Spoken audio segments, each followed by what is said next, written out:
This is Vermont Edition. I'm Michaela Lafrac. Today on the show, we get to meet a bona fide soccer star, Sam Mewis. She's a podcast host, World Cup champ, Olympian, and the coach of the Vermont Green FC's women's side. Later this hour, she'll join me in the Vermont Public studio. If you have questions for her or are simply a local soccer fan and want to let us know, you can email us now at vermontedition@vermontpublic.org. But first, when you're driving around Vermont's roads and highways, every once in a while, you'll spot a green and gold sign. These roadside historic site markers tell stories of the notable people and events that shaped our region. But figuring out which stories to tell, and in only a short paragraph's worth of words, is a trickier process than you might realize. Here to tell us more is Laura Trishman, Vermont's Historic Preservation Officer. Laura, thanks for coming in. Thanks for having me. And listeners, you can join us as well. Perhaps there's a roadside historic marker in your town. What story does it tell? Did you have something to do with getting it put up? You can give us a call now at 800-639-2211.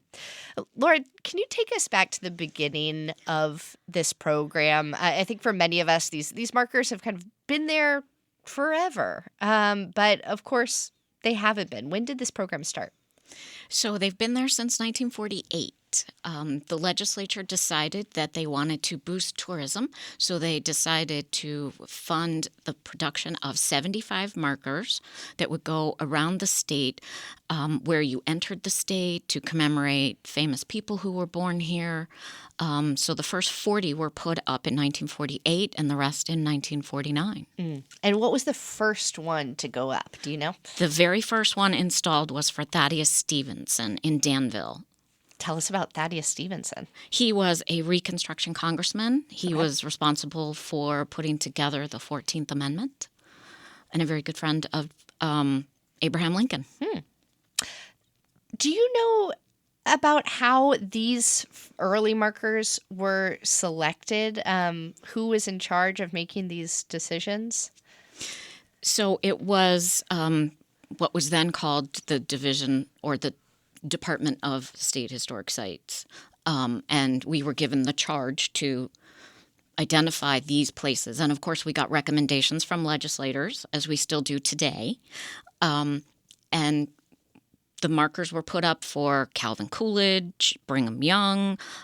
It also marked the military history in Vermont, our state historic sites like Mount Independence, Chimney Point, Calvin Coolidge State Historic Site. Those were the ones.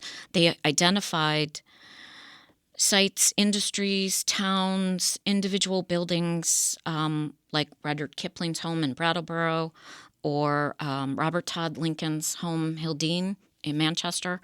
They were tourism markers. One that still remains is there's a few larger ones that still remain around in Vermont. They're very large. They tell Rogeby is the one that still exists, and it's more of an advertisement, and it tells you what time they're open. It's written like a newspaper headlines. A little bit like a billboard. Exactly, which we don't have. No. You mentioned Mount Independence, was it? That was one of the early historic markers to be installed. I'm not familiar with that. What is it? Oh, well, you're missing out on some great Vermont history. Tell me, Laura. Mount Independence is a state-owned historic site, so it's under the stewardship of the Division for Historic Preservation, and it's where the British and the Americans were occupying during the Revolution. It was captured and exchanged multiple times like Fort Ticonderoga. They're directly across the lake from each other. Across Lake Champlain. Yes. Okay. I also saw that one of the early historic signs was for a notable gentleman by the name of Joseph Smith, which is a unique part of Vermont's history. Could you tell us a little bit about him? Yes, Joseph Smith, that marker is in Sharon. That was actually the very first marker produced. So it's listed as V1 in our inventory. Joseph Smith was born here, raised here, and then went out west and established the Mormon Church. Yes. Okay, so number one, Joseph Smith. Very interesting. Okay. So now there are, 330 some markers? We just ordered 343rd marker. Okay. And those are all in Vermont.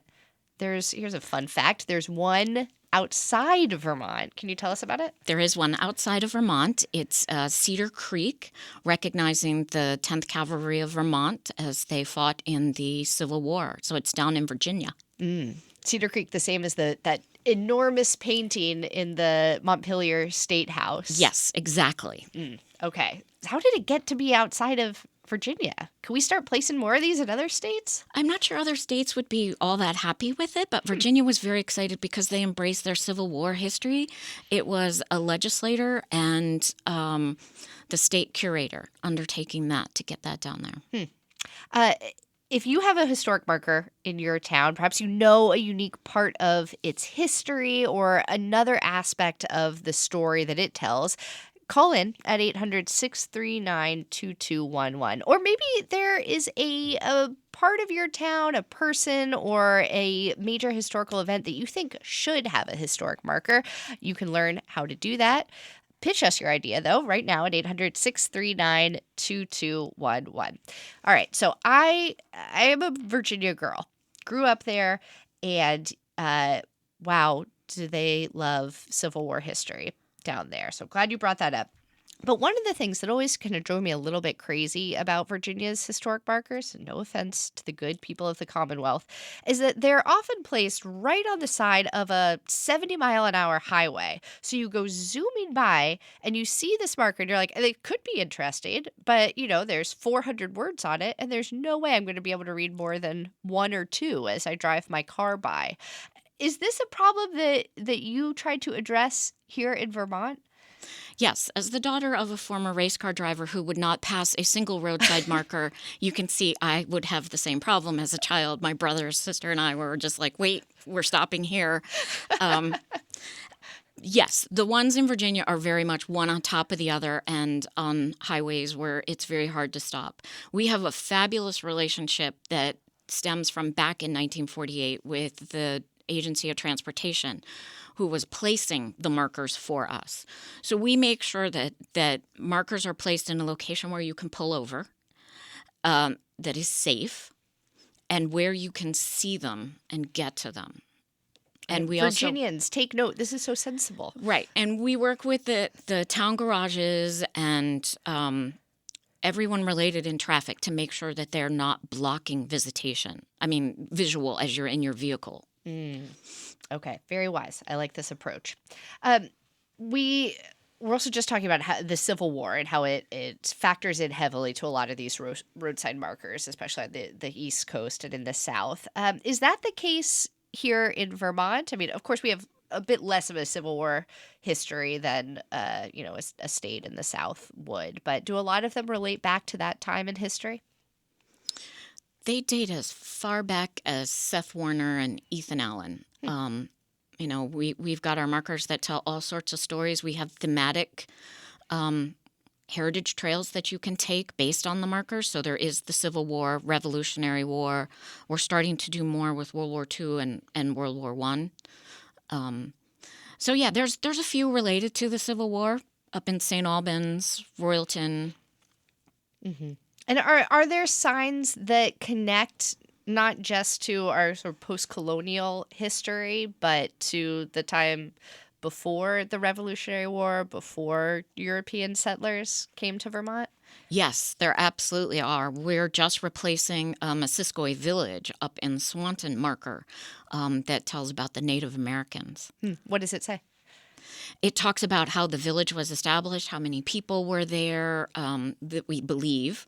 And the backside of it is written in French because it's so close to the border. Oh, interesting. Are there a couple that are in both French and English, or is that the only one? There are four. Four. Yes, there are four. The very first one was for the international hockey game that took place in Burlington on Lake Champlain. I know that one and well. It made perfect sense to do it in French. All right, we have some calls coming in with questions and thoughts about historic markers in your area of the state. Marnie is in Middlebury. Marnie, you're on the air. Go ahead. Well, I would just like to mention, since we are such an agricultural state, that there's a marker in Middlebury regarding John Deere having been an apprentice in the blacksmith shop here in town. I don't know all the exact dates and everything off the top of my head, but just wanted to say. Shout out to John Deere and to Middlebury. Laura, I'm sure you're familiar with that one. John Deere was born in Vermont. There you go. There's a lot of famous people born in Vermont, and they go off and do these wonderful things for our country, for our industries, economics, our history. And without these roadside markers, nobody would know. Maybe that's why John Deere's colors are green and yellow. I'd like to think so. Just like our university. We just got a question from Alan in Ferrisburg, who says, I respect the challenge of condensing the importance of a place or event to a paragraph, but perhaps the signs can be augmented with a QR code linking to a website that more fully or appropriately tells the story. It's an interesting thought. And Laura, I wanted to ask you about the challenges that are inherent in condensing a complex history or person's life into a couple hundred characters. But first, let's start with Alan's question. Is that idea of a QR code ever come up? Some markers I've seen in other states have them. I think they would be too big for our markers, and plus the markers are up high. But it's something we've been thinking about. We don't want to reduce text by having a QR code take up most of the room. Yeah. But I know the Foundry does make them to put on the markers. So one of my favorite challenges of working in public radio is writing a story for our newscast, where you have to condense an entire story into about 40 seconds. So really just 5 or 6 sentences. And it's always sort of fun to try to figure out the puzzle of how to tell a story accurately in that few, in that short of a space. You do this too. What is that process like? Who's writing these markers, and how much do you have to edit them down? The characters is 765. That includes punctuation and spaces. Okay, characters, not words. No, it's characters. So it includes the title. The only thing it doesn't include is Vermont Division for Historic Preservation and the date at the bottom. It'll include continued on other side. So applicants usually send in a little bit of text. Sometimes it could be 5 pages of text of what they want the marker to say. So we have to condense it down, summarize it, replace words. Our thesaurus is used very heavily to see if we can get the marker to say exactly what it needs to say to whet people's imagination, to give that full story as much as they can get. And then wet their whistle so that they'll go look up more information on it. The Foundry actually calls it history on a stick, which I love, because it's really true. And we've started doing more where the story continues on the other side, or where it'll tell a different story that's somewhat related on the other side.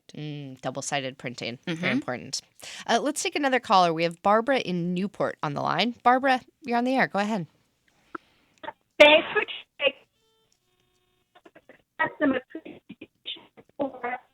Oh, Barbara, I'm so sorry. We are not able to hear you. It sounds like you have a bad connection. I see in the notes from our call screener that you wanted to bring up the marker in Newport that has a tie to restorative justice. Barbara, if you're able to come back or call back with a different line, that would be great. But let's see if our guest knows about this marker. Oh, yes. That is the first reparative probation case that took place in the United States, and that's up in Newport. And that's another example of French on the opposite side because of its location. Reparative probation. Tell us more about this case. So it was a legal case that resulted in kind of a unique sentence, generally? Yes, okay. And set a standard. Wow. Vermont history in lots of different realms. Let's pause here for a short break. And if there's a marker in your town that you want to highlight for us, or one that you want to pitch, you can call it at 800-639-2211. This is Vermont Edition. Stay with us.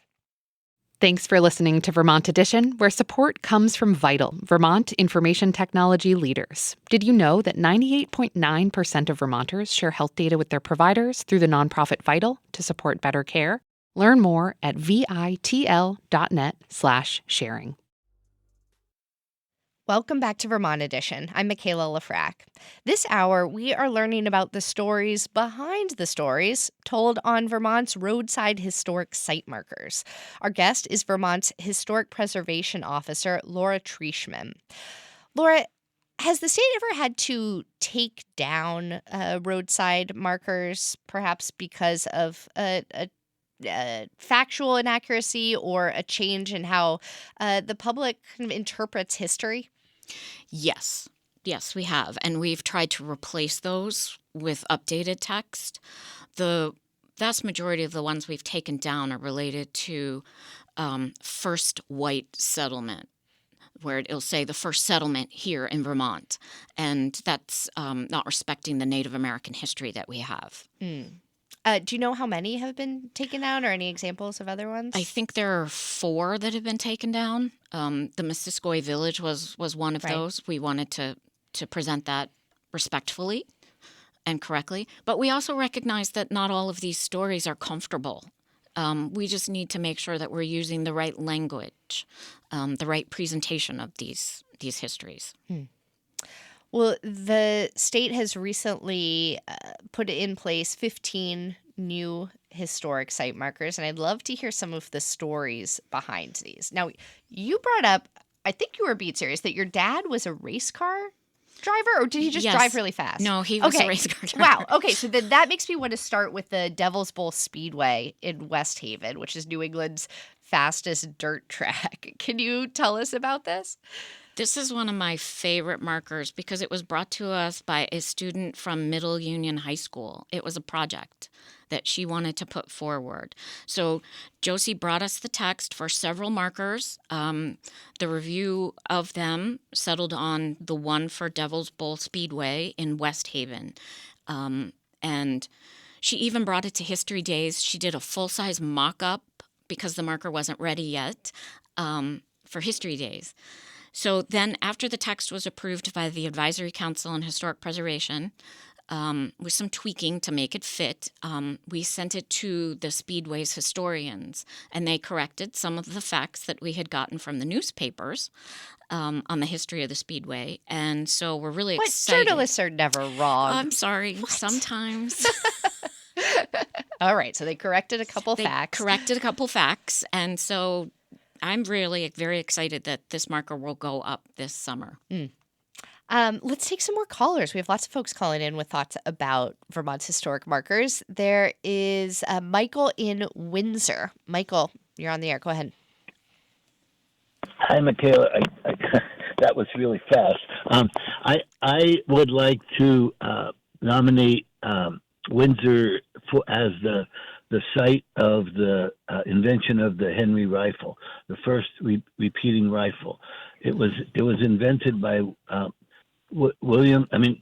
Benjamin Tyler Henry in what is now the American Precision Museum. And the significance of it was, since it was a repeating rifle, it gave the Union soldiers greater advantage during the Civil War, and the Southern soldiers complained about the Henry rifle. They said, that damn Henry rifle, the Yanks loaded on Sunday, and they shoot us all week.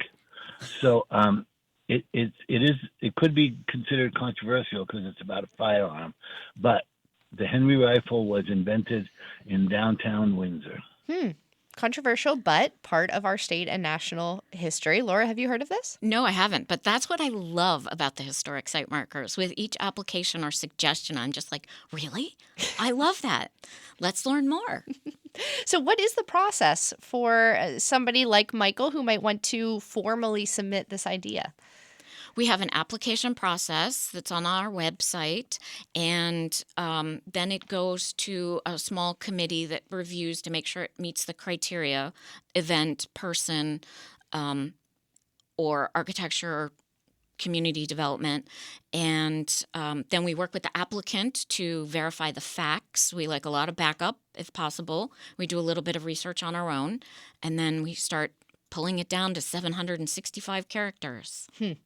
All right, well, Michael, submit away. Thank you for calling in. Let's go next to Barbara in Newport, who called in earlier. Barbara, can you hear us now? Yes, I can. Thank you so much for taking my call.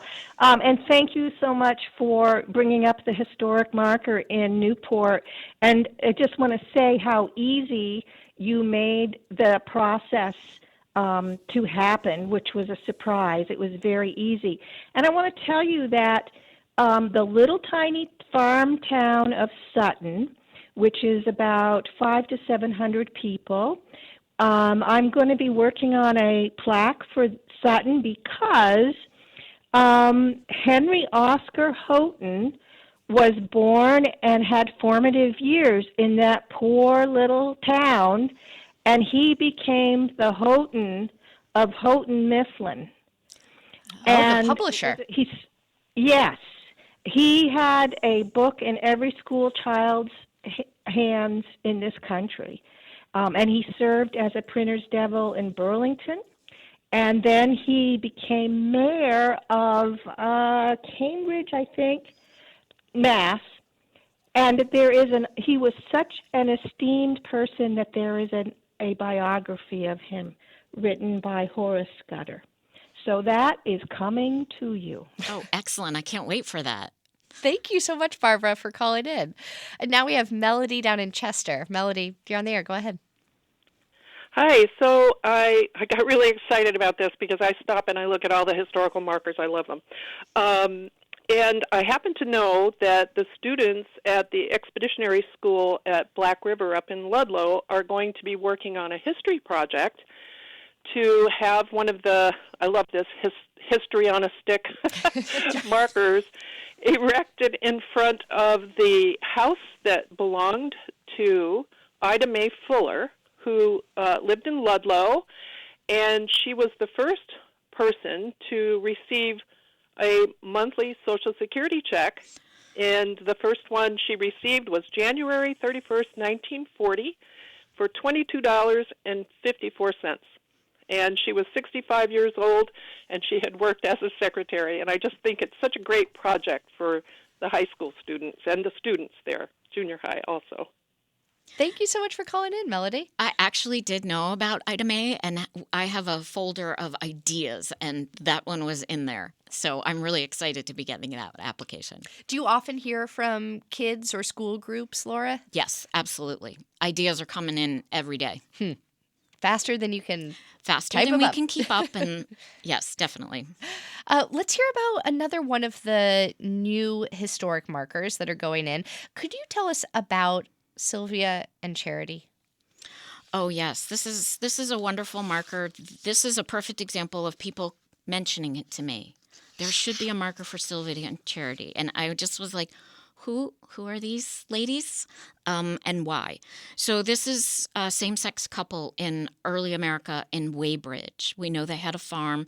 They met in 1807, and they lived and were accepted as a couple. They're buried under a single headstone that is quite beautiful. They are also depicted in an 1810 double silhouette. And this is believed to be the earliest depiction of a same-sex couple in America. So this is an example of people mentioning an application to me, and me reaching out to the Henry Sheldon Museum because they have some of their artifacts and an exhibit, and then the ball rolling together of us pulling the marker text together. And this is well timed because it's Pride Month. Absolutely. And that one's going to be dedicated this month on June 21st. Great. Let's go back to the phones here. We have Dan in Brattleboro. Dan, you're on the air. Go ahead. Hi, thanks. I just found out through the miracle of genealogical websites that I had an ancestor that was present at the building of Fort St. Anne. And I was wondering if the guests had any information about any memorial that's up there. There is a marker at the site of the French fort, and it also is in French on the opposite side. What happened at Fort St. Anne? This was a French fort. Yeah. And just were it's just doing the fort site stuff. it's up in Isle Lamont, and there are several forts around our state. Revolutionary War, before that even. That mark our history and protect our territories before we became Vermont. Laura, did you come from a family where you were taught often about history? Was your dad or mom someone who would take you to these forts or older historical places? Was that a value in your family? Absolutely. My father could not pass by a Right. Civil War battlefield. He would say we'd never been here, and we would be like, yes, we have. We still have the brochures from the last time we were here. And my mother cannot pass by a historic house. It's difficult driving with her because she's always like, well, look at that one. Look at that one. I'm like, yes, I see. So when did it switch from being something that as a kid, you'd roll your eyes at to a pastime that became a career? My mother identified historic preservation as my path, and I fought that, and then finally admitted when I was in college that she was right. Ugh, mothers. They know. We have Jill calling in from Waitsfield now. Jill, go ahead. Hi, Michaela. I was wanting to know if your guest knew anything about the population center marker in Warren on Plunkton and Bragg Hill Road. It's something taken by the U.S. Census. I see in the notes here, Jill, that it says it looks like the writer was maybe smoking weed or a little being a little silly. When you read it, you're like, what? It basically says, this would be the population center if things were different, if there were no mountains, but it's an official placard. So I was wondering if this lady knows anything about it. Oh. I don't completely off the top of my head. That is on my list of I need to look into markers. Yes. I don't. I don't. The Warren Population Center. Okay, well, if anybody else does, I'm guessing we have some listeners in that area right now. You can call in at 800-639-2211. That sounds fascinating. Let's go back to some of these new markers that are going in. Ralph Waldo Ellison, who is the author of the novel Invisible Man, wrote that book while he was in Vermont, something that many folks might not know because he wasn't born in Vermont, but the state meant a lot to him. Can you tell us about that new marker? Yes, he started writing it here. It took him 5 years to actually write it. He met John and Emily Bates, who had a farm in Fayston. He met them down in Harlem. They invited him up to relax. He was in the military, so he was a merchant marine on leave. And he just became obsessed with these thoughts in his head and wanted to get them down on paper. So took some time in the barn, which unfortunately no longer stands, that's on their property, and started writing it out. Wow. That's amazing. So do you know where the idea for this one came from? Yes, that was Rabbi Michael Cohen who reached out to me. He'd heard a story of Ralph Waldo Ellison on Vermont Public. Oh. And said, you need a marker. And I said, yes, we do. Here's the application. Well, we actually do have some text about that Warren marker that a caller, Jill, had mentioned just a couple of minutes ago. And I just want to read, just for listeners who might not know what we were referring to. This is a marker that says, in part, this would be the point where the state of Vermont would balance perfectly if it were flat and weightless, and all of its 608,827 residents, based on the 2000 census, were of identical weight. Now, that is a real thought experiment right there. Yeah, that's a brain teaser. All right, let's look into that one. But you can't take it down. That's so weird and great. Right. Okay. All right, as long as we're in agreement. Are there any other new historic markers that you'd like to draw attention to today, Laura? I know there's many of them. Yeah, there's quite a few going up. Seth Warner, who's a Revolutionary War hero, is finally getting a marker down in Bennington on Monument Circle. We've got the Grand Army of the Republic Highway that was placed in Cambridge. A couple of ski markers, Prosper Ski Lodge and Long Trail Lodge. Long Trail actually went right through the lodge, which no longer stands. And when I got the application, I was like, this must be a typo. I need to fix this. And I reached out to the applicant, and they were like, no, it actually went right through the lodge. So these are great histories to learn. Burlington Country Club, I was just like, No, because then we'll start putting markers up at all the country clubs. But it turns out that's the only Vermont club designed by very prominent golf club designer Donald J. Ross. And on the opposite side, we were able to put the Wabanaki Golf Club, which no longer stands. So there's two stories right there. And so many more on Vermont's more than 300 historical roadside markers. Vermont's Historic Preservation Officer, Laura Trieschman, thank you so much for joining us today and for telling us these stories. Absolutely. Thank you so much. Coming up, we are going to be joined by one of the best midfielders to ever play on the U.S. women's national soccer team. You don't want to miss it. Stay with us. Welcome back to Vermont Edition. I'm Michaela Lafrac. Local soccer fans have had an exciting time of it in the past year. Of course, there's the Vermont Green Football Club based in Burlington. They recently kicked off their 4th season. The University of Vermont men's soccer team won the 2024 NCAA championship, led by star Yannick Bazzini. And the Vermont Green will host 2 women's exhibition games this month. Coaching that team is our next guest, Sam Mewis. She's the editor-in-chief and host of the Women's Game podcast on the Men in Blazers Media Network. It focuses on all things women's soccer. You can catch Sam at Higher Ground on June 6th for the Women's Game live show and community gathering. Sam has also done a couple of other things, like win the FIFA Women's World Cup and multiple National Women's Soccer League championships, and an Olympic medal.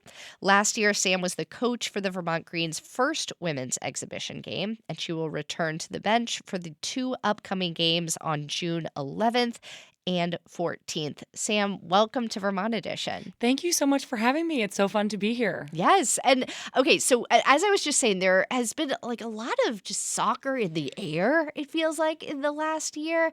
For you, what's it been like to watch like the UVM men win the NCAA championship and things like that? It's been so cool. I moved here about a year and a half ago from Massachusetts, and obviously soccer has been a huge part of my life. It's basically been everything that I've been focusing on since I was like 10 or 11 years old. And so to move to Vermont as I was retiring from professional soccer, I kind of expected soccer to feel a little bit further away and a little bit more distant from my life. Obviously, it's what I do for my job, but I didn't expect to move to kind of a hotbed for soccer. And coming here, I was immediately introduced to the UVM teams, to Vermont Green, to just the general community around this area that is so passionate about soccer.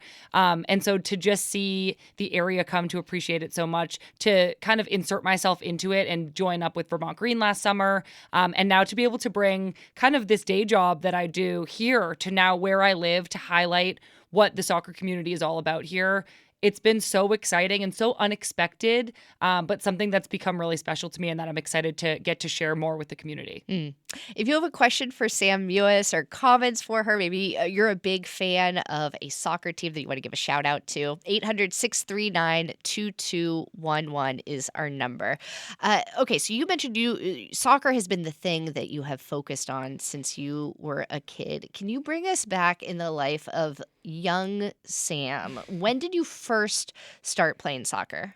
I probably started playing when I was about 5. Okay. I was born in 1992, and one of the things that every women's soccer player in America knows about that's around my age is the 1999 Women's World Cup when Brandi Chastain scored the game-winning penalty kick, the tournament-winning penalty kick. She took her shirt off. She was there in her sports bra, and it was the moment, I think, for all soccer players my age, boys and girls, when we were like, oh my gosh, we want to do that. And so I think there was this huge boom in women's soccer right around that time, and I would have been 7. And then as I started growing up and realizing, oh, maybe I can actually do this. I had an older sister who was playing at a really high level as well. She started making the state team, the regional team, the youth national teams, and really validating that what I wanted to do wasn't as far out of reach as I might have thought.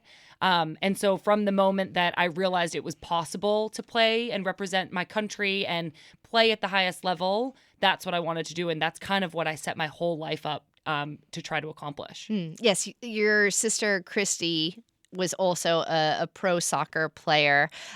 What did your parents think of this? Were they soccer players too? Yeah, I mean, my dad played soccer in college. My Okay. mom played basketball at Northeastern, actually. So they were both great athletes. They still are. They actually are infamous for their tandem bicycle. They go on long tandem bicycle rides. They're very athletic. My parents are incredible. But we get the question all the time, like, what did your parents do? We're the only kids, and they created 2 professional soccer players. And honestly, they didn't pressure us. They supported us a lot. They always asked if we wanted to travel and go on these big trips we were going on. Do you want to miss school? Do you want to miss prom? Do you want to go in with the national team? And we always said yes. And I think that just their level of kind of groundedness in raising us and making sure that soccer was always the thing we were choosing and not something they were putting on us was really valuable in our development, but also in our relationship with them. No prom, Sam? Well, I don't know. I think I went to my senior prom. I missed my junior prom. My sister missed graduation.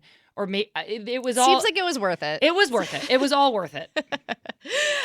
So as your fans and listeners of your podcast know, but maybe our more casual or non-sports focused listeners wouldn't, your career ended recently. You announced your retirement last year after a longstanding knee injury. How's your knee feeling now? Oh, thank you for asking. It's okay. I did have this pretty serious contact cartilage injury in 2017 that I was told right away would be a serious issue probably for the rest of my life, but I was actually able to play at a really high level for about 5 years on that injury, which in retrospect was kind of a miracle. And so as I was kind of coming to terms with my knee was continuing to deteriorate, I think I realized I do really value my health outside of soccer, and I want to be able to walk my dog, and I want to be able to ride my bike, and I want to be able to swim.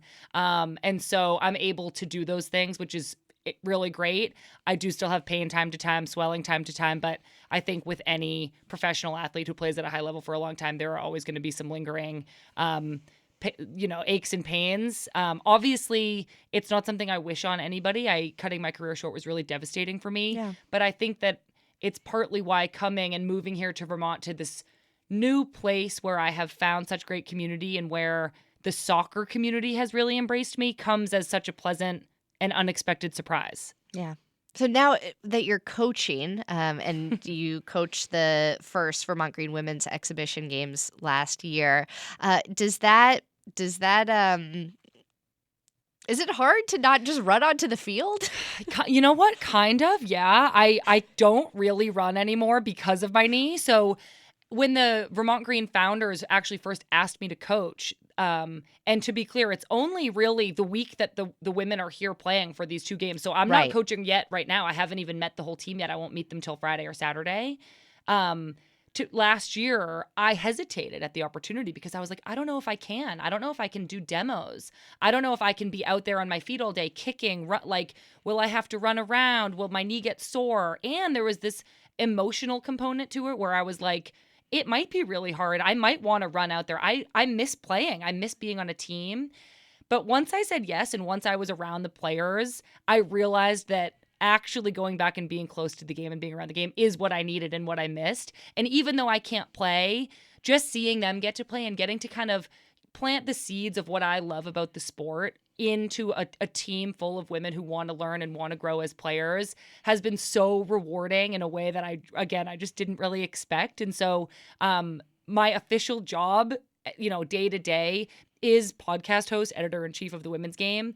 But doing this in the summer and kind of flexing this new muscle of maybe being a coach, is that something I would want to do, has been so much fun and such a joyful reconnection to the sport that I grew up loving so much. So when you're coaching an exhibition team, what is that process like? 'Cause you're bringing together women who have not really been playing before. They have to congeal as a team relatively quickly. Totally. So a lot of the girls, there are certain rules. I think because these are exhibition games, maybe not all the rules apply, but basically we can't just take the entire UVM women's soccer team. I think there's this loose rule that you can only have 5 players from any college college program. Okay. So as there was just certain NCAA rules, it's kind of complicated. But we have some UVM girls, we have some Middlebury girls, we have some Boston College girls, some Penn State girls coming. We have girls from basically all over. There was a girl from England coming.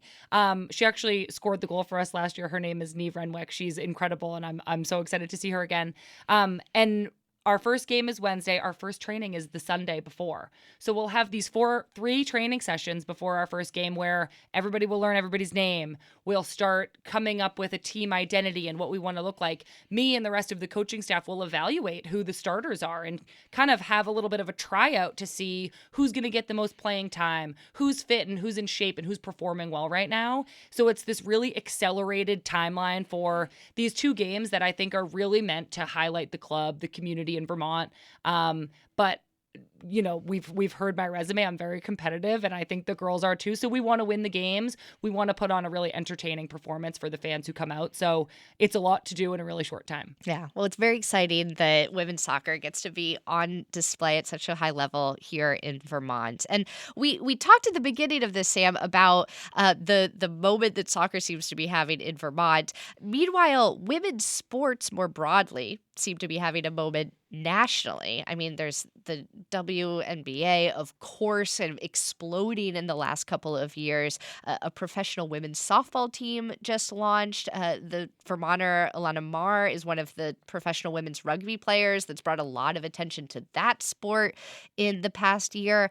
For you, what's it like to see women's sports and athleticism getting this attention that they so deserve? It's so exciting. I mean, I think back to my early days playing professional soccer. I graduated from college in 2015, and I entered the draft to play in the professional league that's here in the U.S. That's called the NWSL. And just seeing how far that league has come in this span of 10 years, how many more teams there are, how much more professional it is, but coupling that with all of those things that you just mentioned, it really is this boom and this incredible time to be in women's sports. And I think that there are a lot of people who are like, we have been cheering all along. And I always love to shout them out, the people who have been around since the beginning, who are along on this ride with all of us as we see all these things kind of explode. We see more investors want to come in. We see more people and celebrities wanting to be part of owning teams. It's become a really financially viable and valuable place to be.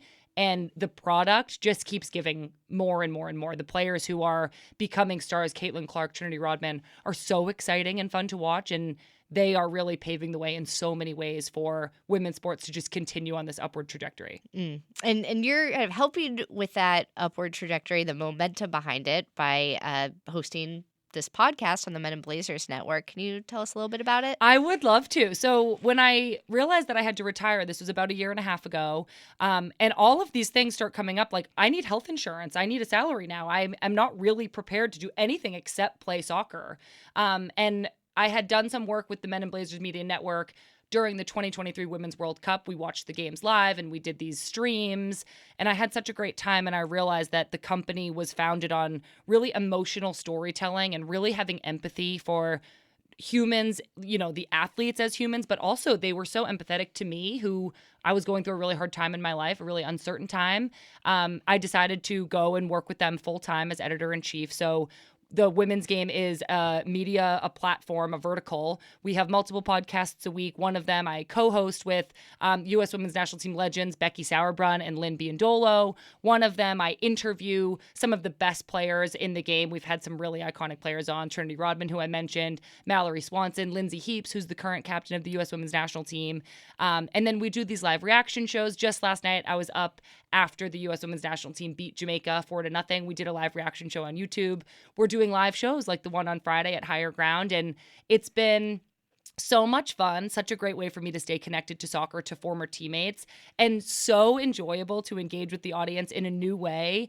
As a player, you just kind of wave to the fans and sometimes sign an autograph at the side of the stadium. But with what I'm doing now, I'm talking to them every day. They send me emails. They call into the show. I respond to them on social media, and getting to kind of get to know the fans in this new way has been kind of the best part of the job. So is there an aspect of that at this Higher Ground show that's coming up, that audience connection? Yeah, we want to do a question and answer segment. So we're going to have some awesome guests come on. Meg Linehan, who's a local, just so happens to be local women's soccer journalist. She's one of the most renowned journalists in women's soccer in the whole world. And then 2 of the founders of Vermont Green are coming on, and 2 of my players are coming on. And then we want to do this segment that's a Q&A with the audience. We haven't sorted out the exact logistics yet. We're hoping that the audience members can grab a microphone and ask me the question in person, but we're just sorting out. We'll talk the after. logistics. We got that all down. I have some ideas for you. Great. All right, we have a question from a listener and big fan down in Virginia, actually, Chrissy. She wants to know what it was like playing on the women's national team and in the Olympics, generally, but also with your sister. Oh my gosh, Chrissy, it was such an incredible question. I love talking about my experience playing with my sister because it's so special to me. It feels like such an easy and natural thing to talk about. My experience on the national team in general was really, really positive. I think for somebody who had kind of a condensed career that got cut short by injury, I was able to win a World Cup, which is so rare and so special, and then also go to the Olympics and get a medal with my sister on the roster, which is also extremely rare.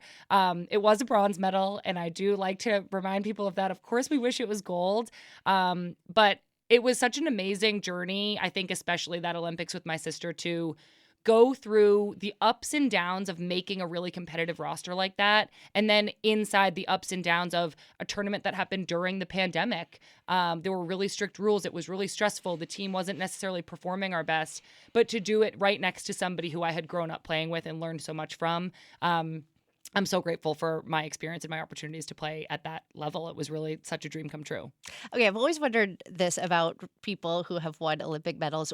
What do you do with it? And why are you not wearing it Good right question. now and every day? I know. It's honestly kind of one of those things. I feel like it's kind of like, what do you do with your college diploma? I get I have don't mine right under I the know. desk. I was looked around really quickly to be just want to make sure she doesn't have it hanging up.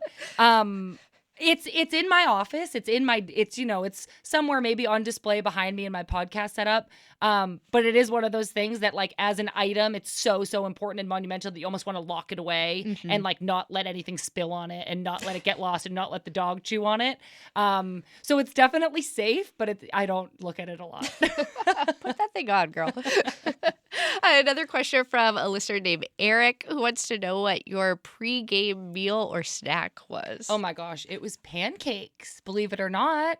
When we travel for games all the time, especially with the national team. So you're always sleeping and eating in a hotel. And one of the things that every hotel can make really well is pancakes. So I think over time, I just learned to rely on the carbs and the energy that I got from having pancakes 3 or 4 hours before a game. I don't eat pancakes that much anymore, which is sad. But now you have so much maple syrup. You're so right. I need to bring them back. Bring and it you know back. what? I have 2 games coming up. It can still be my tradition even as a coach. There you go. And then lastly, Sam, for somebody who hasn't been to one of these Vermont Green games before, either men's or women's, I'm wondering if you could kind of describe the scene at the park there and the energy that's there. The energy is really, really incredible. It has a very Vermont feel. There's a raffle for people who ride their bikes to the games. It's at Virtue Field at UVM, but Vermont Green does such a great job making it feel like a Vermont Green area on those nights. They bring in food vendors, really great food vendors like Poppy sandwiches. There's zero gravity there. It's so much fun. It feels like a place you could bring your family and have your kids running around and cheering on the team and getting to know the players after the game. But it also feels like a place for 30-somethings to go with friends and have a beer, go out on a weeknight or a weekend and watch this game and be a part of this community. The energy is really, really tangible. They sell out a lot of games, and it's been something, again, that just to see the strength of the soccer community here in Vermont has been so rewarding for me. Mm-hmm. Sam Mewis is the editor-in-chief and host of the Women's Game podcast on the Men in Blazers Media Network. She is coaching 2 upcoming Vermont Green women's games on June 11th and 14th. She also has a Olympic medal hidden somewhere in her house in Vermont. I'm going to find it. Sam, it has been so much fun talking with you. Thank you so much for coming on Vermont Edition. Thank you so much. And good luck in the matches. Thank you. All right, that is all the time that we have for today. Before we let you go, though, I do want to remind you that we're in the midst of our June fundraising drive, and we are asking you to become a sustaining member to support the journalism and storytelling that you trust. Your gift provides free access to the news, information, and events that you value from Vermont Public.